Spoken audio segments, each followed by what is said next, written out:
ಬುರುಡೆ ಪ್ರಕರಣ ಕೇವಲ ಬುರುಡೆ ಅಲ್ಲ, ಇದು ಕೇವಲ ಟ್ರೈಲರ್ ಮಾತ್ರ. ಪಿಕ್ಚರ್ ಅಭಿ ಬಾಕಿ ಹೈ. 3 ಆಯಾಮಗಳಲ್ಲಿ SITಯಿಂದ ತನಿಖೆ ನಡೀತಾ ಇದೆ. ಇಲ್ಲಿ 3 ಆಯಾಮಗಳಲ್ಲಿ SIT ತನಿಖೆಯನ್ನು ಮಾಡ್ತಾ ಇದೆ. ಮೊದಲು SIT 15 ದಿನ 18 ದಿನಕ್ಕೆ ಅಥವಾ 2-3 ವಾರಗಳಿಗೆ ಚಿನ್ನಯ್ಯ ಹೇಳ್ದಂಗೆಲ್ಲ ಕೇಳ್ತು. SIT ಚಿನ್ನಯ್ಯ ಇಲ್ಲಿಟ್ಟಿದ್ದೀನಿ ಅಂದರೆ ಅಲ್ಲಿ ಬರೋದು, ಅಲ್ಲಿ ಗುಂಡಿ ತೋಡಿ ಅಂದರೆ ಅಲ್ಲಿ ಗುಂಡಿ ತೋಡೋದು, JCB ತರಿಸಿ ಅಂದರೆ JCB ತರಿಸೋದು, ಇಟಾಚಿ ಬೇಕ್ರಿ ಅಂದರೆ ಇಟಾಚಿ ತರಿಸೋದು, GPR ಬೇಕ್ರಿ ಎಷ್ಟೆಷ್ಟು ಆಳದಲ್ಲಿ ಏನಿದೆ ನಮಗೆ ಮೊದಲೇ ಗೊತ್ತಾಗ್ಬಿಡುತ್ತೆ. 8 ಅಡಿ ತೋಡಿದ್ರಾ? ಇಲ್ಲ ಆಗಲ್ಲ, 40 ಅಡಿ ತೋಡಿ.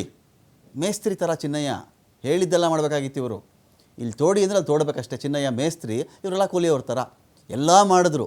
ಈಗ ಅದಲು ಬದಲು ಆ ಕಡೆ ಈ ಕಡೆ ಆಯ್ತು. ಈಗ SITಗೆ ಸರದಿ. ಈಗ ಆಯ್ತಪ್ಪ ಚಿನ್ನಯ್ಯ, ನೀನು ಹೇಳ್ದಂಗೆಲ್ಲ ಕೇಳಿದ್ವಲ್ಲಪ್ಪ, ಈಗ ನಾವು ಹೇಳ್ದಂಗೆ ನೀನು ಕೇಳು ಅಂಥೇಳಿ SIT ತನಿಖೆಯನ್ನು ಮಾಡ್ತಾ ಇದ್ದಾರೆ. ಇಲ್ಲಿ 3 ಆಯಾಮಗಳಲ್ಲಿ SIT ತನಿಖೆಯನ್ನು ಮಾಡ್ತಾ ಇದೆ. ಆದರೆ ಪ್ರಚಾರ ಆಗ್ತಿರೋದೇ ಬೇರೆ, SIT ತನಿಖೆನೇ ಬೇರೆ.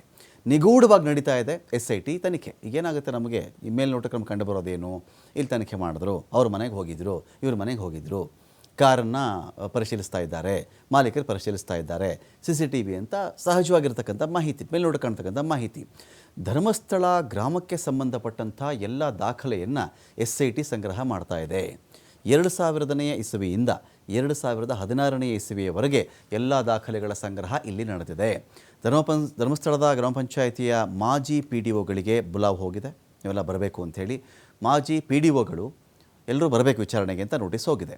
ಶವಗಳನ್ನು ಹೂತಿರುವುದಾಗಿ ಕೋರ್ಟ್ನಲ್ಲೂ ಕೂಡ ಚಿನ್ನಯ್ಯ ಹೇಳಿರೋದು. ರುದ್ರಭೂಮಿ ಆಗುವ ಮುನ್ನ ನೇತ್ರಾವತಿ ತೀರದಲ್ಲಿ ಅಂತ್ಯಕ್ರಿಯೆ ನಡೆದಿದೆ.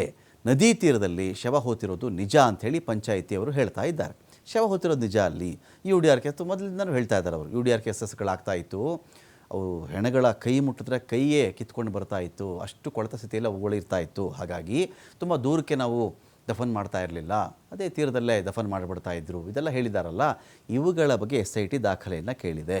ಗ್ರಾಮ ಪಂಚಾಯತಿಗೆ ಆ ಸೂಚನೆ ಕೂಡ ಹೋಗಿದೆ.